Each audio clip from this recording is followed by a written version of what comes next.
Hello students, welcome to SWP academy. तो आप लोगों ने इस चैप्टर का पार्ट 1 देख लिया होगा। मटेरियल अराउंड अस, बहुत सारे मटेरियल्स के बारे में आप लोगों ने पढ़ा। ठीक है, इसी चीज़ को हम लोग आगे कंटिन्यू करते हुए पार्ट 2 कवर करने जा रहे हैं। जिन्होंने नहीं देखी है वीडियो वो जाके जरूर से देख लेंगे ताकि उन्हें इस चैप्टर को अच्छे से समझने में मदद मिले। ठीक है, चलिए देखते हैं क्या है। चैप्टर का नेम आप लोग को पता ही होगा, मटेरियल्स अराउंड अस। ठीक है, हम लोग चलते हैं 6.4 करना था हमें। ठीक है, तो उससे पहले देख लेते हैं ये क्या बोल रहे हैं, क्या कहना चाहते हैं। इनके भी सवालों का जवाब देना जरूरी होता है बच्चों का, जैसे आपका सवालों का जवाब देती हूँ वैसे इनके भी दूंगी। Why are different materials used for making balls for various sports? ठीक है, अलग अलग स्पोर्ट्स में आप लोग ने देखा होगा, टेनिस में अलग यूज करते हैं, क्रिकेट में अलग यूज करते हैं, है ना। और जब आप छोटे छोटे रहते हो तो वो उस टाइम पे अलग यूज करते हो, है ना। वो वाली बॉल तो कोई नहीं भूलता है ना। और एक स्ट्रेस बॉल होती है, ऐसे लोग दबाते रहते हैं, ऑफिस वगैरह में होती है येलो कलर की, स्माइली वाली, बहुत फेमस है, हर जगह जहाँ देखोगे वहां पे मिल जाएगा, है ना। तो वो बॉल्स सारे जो, क्या ये बॉल्स हैं अलग अलग स्पोर्ट्स में यूज की जा रही है, क्या ये सारी एक ही मटेरियल्स की बनी हुई है? इसके दिमाग में ये क्वेश्चन आ जाता है। ठीक है, ये कह रहा है कि can a cricket ball be use to play tennis? ये टेनिस बैडमिंटन को ही तोड़ना चाहता है। हाँ, क्रिकेट बॉल से खेल के ये तोड़ देगा बैडमिंटन को ही। बताइए, उसका जो नेट होता है उसको क्या करेगा? ये सीधा ऐसे एक बड़ा सा होल हो जाएगा इसमें खेलते खेलते। चलिए ठीक है, और किसी की आंखों पे लग गई तो बस गया, खत्म, कहानी खत्म। चलिए अब मस्ती हो गई, चलते हैं। इनके सवालों का जवाब इस एक्टिविटी के बाद दे दूंगी। ठीक है, तो ये मत आप कमेंट करने लगना कि मैम ने आपने आंसर नहीं दिया। एक्टिविटी 6.4, चलिए देखते हैं। Activity 6.4, let us explore. हमारा काम है एक्सप्लोर करना और हम एक्सप्लोर ही करेंगे। ठीक है, फिगर 6.3 में illustrates a variety of balls that are of the same size but made up of different materials. ये सबका शेप तो एक ही है, ये वही वाला बॉल है, मैंने बोला था ना हैंड बॉल खेलने वाली, है ना। तो सबका मटेरियल क्या है बेटा? अलग है। एक टेनिस बॉल देखने को मिल रहा है आपको, एक क्रिकेट बॉल देखने को मिल रहा है, और एक हैंड एक्सरसाइज बॉल, एक्सरसाइज करने के लिए यूज करते हैं लोग। ठीक है, take each ball and drop it from a fixed height. ठीक है, सारे बॉल को लेना है और सबको एक ही हाइट से क्या करना है? सबको नीचे ड्रॉप करना है। नोट द हाइट, हाइट को क्या करना है? नोट करिए। Which the ball bounces and record it in table 6.2। Bounces मतलब क्या होता है बेटा? बाउंसेस मतलब होता है उछलना। ठीक है, कि कौन सी बॉल कितना उछलेगी, कितना ज्यादा बाउंस करेगी, इसके अकॉर्डिंग पे आपको टेबल 6.2 में रिकॉर्ड करना है। Identify the ball that achieves the highest bounce, और जिसका सबसे ज्यादा बाउंस आएगा उसको क्या करना है? रिकॉर्ड करना है, पता लगाना है। ठीक है, ये रहा टेबल, इसमें हमें क्या करना है? फिल करना है। ठीक है, तो ये टेनिस बॉल, ये क्रिकेट बॉल और ये हैंड बॉल, जब आप इन तीनों बॉल को लोगे, इसको बाउंस करके देखना है या नीचे गिरा के देखना, तो आपको पता चलेगा कि कौन सी बहुत ज्यादा। जब क्रिकेट बॉल को आप नीचे फेंकोगे ना तो ये थोड़ा सा हाइट पे क्या करेगा? बाउंस करेगा थोड़ा ज्यादा। ठीक है, टेनिस बॉल इससे थोड़ा सा कम, मीडियम, और जो हैंड एक्सरसाइज बॉल होगा वो सबसे कम सॉफ्ट होता है, वो ज्यादा बाउंस नहीं करता है। Different types of balls used for various purpose. ठीक है, ये सारे जो बॉल हैं ये टेनिस खेलते हैं, क्रिकेट खेलते हैं इससे, और इससे हैंड एक्सरसाइज करते हैं। ठीक है, टेनिस बॉल क्या होगा? बाउंस हाई, मीडियम और लो। हाई, मीडियम और लो के अकॉर्डिंग पे हमें इन्हें कैटेगराइज करना है। तो टेनिस बॉल कैसा करेगा बेटा? ये मीडियम, इसको जब आप उछालोगे तो ये थोड़ा सा क्रिकेट बॉल से कम उछलेगा। क्रिकेट बॉल क्या होगा? हाई। ठीक है, ये हाई, और जो एक्सरसाइज हैंड बॉल होता है ये लो। ठीक है, ये कम उछलेगा। ठीक है, तो इनके सवालों का जवाब भी दे देते हैं। तो ये पूछ रही थी कि क्यों हम लोग अलग अलग चीजें यूज करते हैं। ठीक है, क्रिकेट बॉल में अलग यूज करते हैं क्योंकि उसमें ज्यादा बाउंस करना होता है। ठीक है, टेनिस में उतना ज़रूरत नहीं पड़ती है और हल्का चाहिए क्योंकि टेनिस टूटने का डर होता है।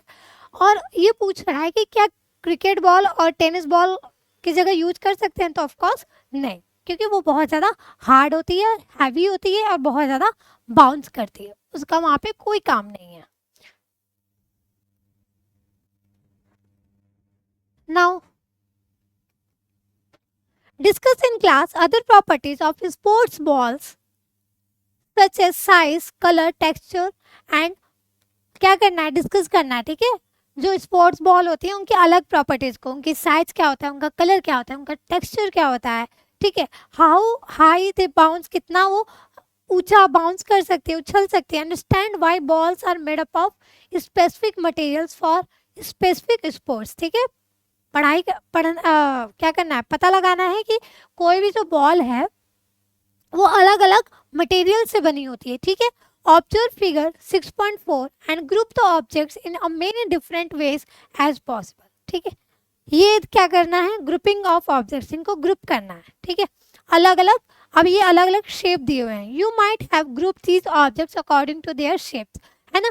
पहले तो आप लोग को इनका शेप दिख रहा है, तो सबसे पहले आप क्या करोगे कि इनको शेप के अकॉर्डिंग इनको क्या करोगे, कैटेगराइज करोगे, ग्रुप कर दोगे। जैसे कि ये कोन दोनों एक जैसा दिख रहा है, ये कोन सब एक जैसे दिख रहे हैं, ठीक है।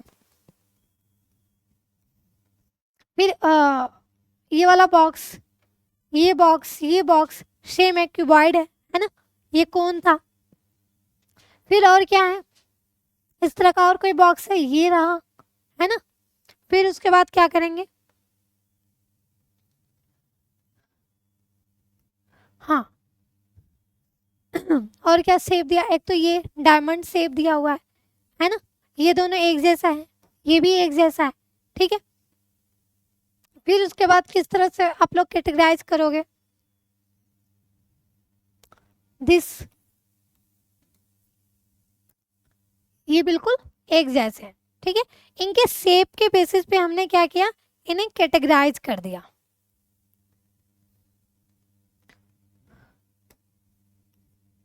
ये बच गया था, ठीक है।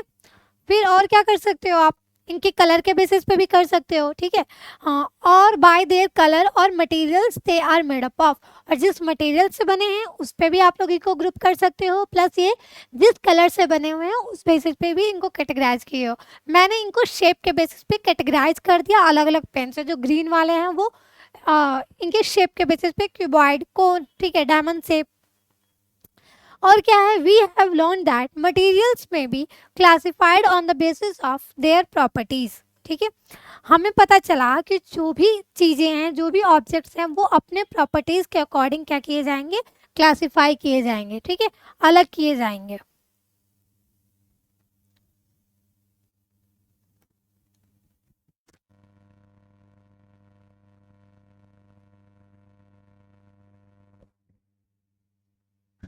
We have learned that materials, for example, in the kitchen, we usually store things in such a manner where similar utensils are placed together, है ना। आपने देखा होगा कि आप लोग मम्मी क्या करती हैं, जो एक तरह के बर्तन होंगे, जैसे बाउल्स एक जगह रखती हैं, प्लेट्स एक जगह रखती हैं, ठीक है, और वो क्या नाम है, ग्लास एक जगह रखती हैं। तो आपने देखा होगा कि मम्मी उनके शेप्स के बेसिस पे उनको कैटेगराइज करके अलग अलग रख देती हैं। Similarly, a grocer usually keeps all types of spices. Spices बेटा होता है मसाले जो सब्जियों में पड़ते हैं। इन वन कॉर्नर, कॉर्नर मतलब होता है कोना, पल्सेस मतलब होती हैं दाल, ग्रेन्स मतलब होते हैं अनाज, in another corner and so on, ठीक है। आपने देखा होगा मॉल्स वगैरह में जाते हो तो जो ग्रेन्स वगैरह होते हैं, जैसे चावल हो गया, राइस, पल्सेस एक तरफ रखे होते हैं, स्पाइसेस एक तरफ रखे होते हैं, ठीक है, और बिस्किट वगैरह, ये सब चिप्स, बिस्किट, ये सब सारी चीज़ें एक जगह रखी होती हैं, है ना। कोल्ड ड्रिंक्स वगैरह, मतलब आइसक्रीम, कोल्ड ड्रिंक्स एक जगह रखा होता है ना। फ्रीज़र भी, मतलब फ्रीज़र में जो चीज़ें ठंडी करने वाली चीज़ें हैं, चॉकलेट्स वगैरह, वो सब एक जगह रखी होती है। तो आपने देखा होगा कि मॉल्स वगैरह में चीज़ें अलग अलग ग्रुप करके कैटेगराइज की जा रही हैं। मम्मी भी किचन में क्या कर रही है, चीज़ों को अलग अलग कैटेगराइज करके रखे। आप घरों में देखे होंगे, आप अपने अलमेरा अलमेरा देखा होगा ना, आपका शर्ट वगैरह एक जगह रखते हैं, पैंट्स एक जगह रखते हैं, टाइस एक जगह रखते हैं, है ना। अपने स्कूल का ड्रेस एक जगह रखते होगे आप, और घर के ड्रेस अलग रखते होगे, ठीक है, पार्टी वियर अलग रखते होगे, ठीक है। उसी तरीके से विंटर और समर क्लोथ्स, विंटर के टाइम पे विंटर क्लोथ्स मतलब रख दिए जाते हैं, सॉरी यूज किए जाते हैं, समर क्लोथ्स रख दिए जाते हैं। मतलब विंटर समर सब चीज़ें क्या कर रहे हैं, हम ये सारी चीज़ों को कैटेगराइज कर रहे हैं, ठीक है। You may also visit any chemist shop and inquires about how medicine are arranged, ठीक है। आप क्या करोगे, केमिस्ट शॉप पे जाना, ठीक है, जहाँ पे मेडिसिन वगैरह मिलती है, और उनसे पूछना कि वो मेडिसिन को कैसे कैटेगराइज करते हैं। ऑफ कोर्स हमें भी ऐसा करते होंगे कि जैसे कि अलग अलग जो बीमारियां होती हैं उसके अकॉर्डिंग वो कैटेगराइज करते होंगे, ठीक है। लिक्विड वाले बॉटल्स एक तरफ रखते होंगे और टैबलेट्स एक तरफ रखते होंगे, ठीक है। इस तरीके से वो लोग क्या कर सकते हैं, कैटेगराइज किए होंगे, ठीक है। What are the different properties of material, 6.3 पढ़ते हैं, ठीक है। मटेरियल्स की अलग अलग प्रॉपर्टीज क्या हो सकती हैं। Let us learn some more properties of materials. Materials की कुछ और प्रॉपर्टीज के बारे में जान लेते हैं बच्चों। 6.31 observe and identify appearance of materials. Materials often look different from each other, ठीक है।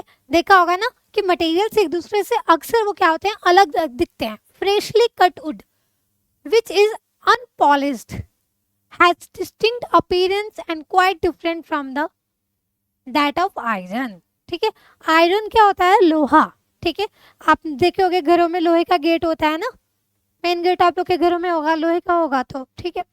तो देखा होगा कि जो फ्रेशली कुट मतलब जो जैसे वो वुड होता है ना, पेड़, जैसे अगर उसको फ्रेशली आप कट करोगे तो वो अलग दिखेगा, किससे, आयरन से देखोगे तो अलग दिखेगा, ठीक है।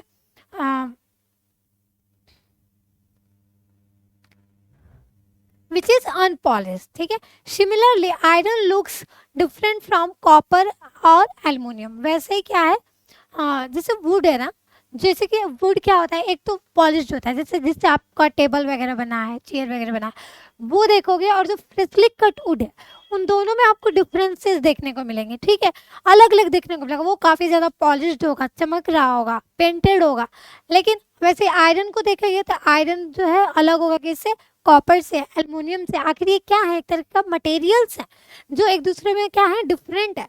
However there might be some similarities among iron, copper and aluminium. हो सकता है कि आयरन, कॉपर और एल्युमिनियम में क्या कुछ आपको सिमिलरिटीज भी देखने को भी मिल सकती है, और बहुत ज़्यादा डिफरेंसेस भी देखने को मिल सकते हैं, that make them different from would.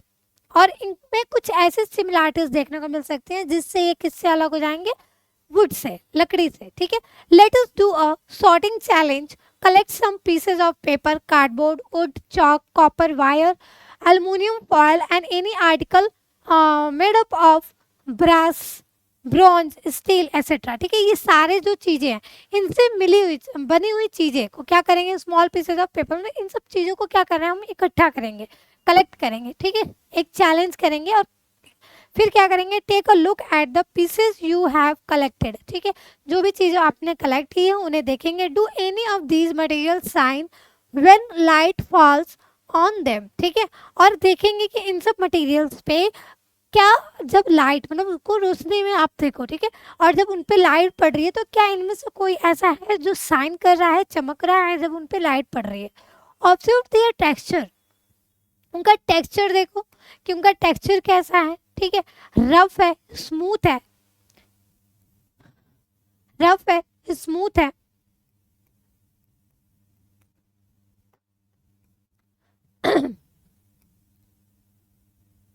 Colour है, कलर उनका देखिए।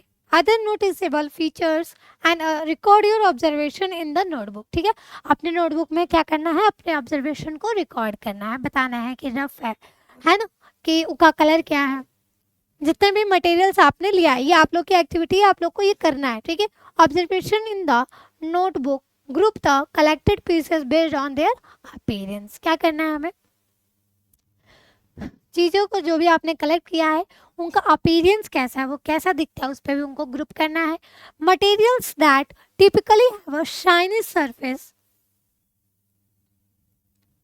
Are said to have a lustrous appearance. ठीक है, आप सब इनमें चीज़ों को देखोगे, इनमें कुछ चीज़ें ऐसी होंगी जो बहुत ज़्यादा शाइन कर रही हों, लेकिन इसका ये मतलब नहीं है कि सारी चीज़ें क्या हो गई, लस्ट्रस हो गई। ठीक है, जो चीज़ें शाइनिंग सरफेस होता है जिनका, उन्हें लस्ट्रस कहते हैं। ठीक है, such materials with a lustre are usually metals. Usually क्या होते हैं, एल्युमिनियम वगैरह हो गया। ठीक है, मेटल्स होते हैं। Examples of metals included iron, copper, zinc, aluminium, gold. ये सब क्या होते हैं बेटा, चमकते हैं, साइन करते हैं ना। इनको देखोगे ना, गोल्ड, एल्युमिनियम को देखोगे तो ये साइन करेंगे। ठीक है, हाउएवर सम मेटल्स में lose their lustre and start to look dull and non lustrous due to the effect of air and moisture on them. ठीक है, जैसे आयरन पे, जैसे कि जब उस पर एयर और मॉइस्चर का असर पड़ता है तो वो क्या हो जाता है, रफ हो जाता है, डल हो जाता है। ठीक है, as a result we often notice the luster only on their freshly cut surface. Non-lustrous materials are those that do not have a shiny surface. ठीक है, non-lustrous चीजें क्या होंगी, जो शाइन नहीं करती होंगी। ठीक है, जैसे कि एग्जाम्पल में आप ले सकते हो, पेपर हो गया, वुड हो गया, रबड़ हो गया, जूट हो गया, ये सब क्या है, नॉन लस्ट्रस चीजें हैं। ठीक है, all that glitters is not a gold, मतलब कि जितनी भी चीजें चमकती हैं वो सारी लस्ट्रस नहीं होती हैं। ठीक है, गोस एंड ओल्ड सिंग, मतलब पुरानी कहावत है। ठीक है, not all the materials that shine are metals. ठीक है, जितनी भी चीजें साइन करती हैं वो सब मेटल्स नहीं होती हैं। Surface of some materials, surface of surfaces of some materials are made shiny by polishing or coating them. ठीक है, उनको जब हम लोग पॉलिश करते हैं तो वो क्या करते हैं, चमकने लगते हैं। Sorry, thin layers of plastic wax. ठीक है, प्लास्टिक वैक्स से क्या करते हैं, प्लास्टिक का यूज करेंगे, वैक्स का यूज करेंगे। ठीक है, any other materials which makes them look shiny, these materials may not be metals. जरूरी नहीं है कि जितनी भी चीजें शाइन कर रही हो वो मेटल्स। ठीक है, चलिए ठीक है, आज की क्लास इतनी, नेक्स्ट पार्ट कवर करेंगे। ठीक है, तब तक के लिए आप लोग क्या करो, पार्ट 1 भी देख लो। ठीक है, जिन्होंने नहीं देखा है वीडियोस, और जितने भी आप लोगों ने वीडियोस डाउनलोड नहीं किए हैं, ऐप डाउनलोड नहीं किए हैं, उन्हें आप लोग डाउनलोड कर लीजिएगा। ठीक है, थैंक यू फ्रेंड्स, लाइक करिए, सब्सक्राइब करिए।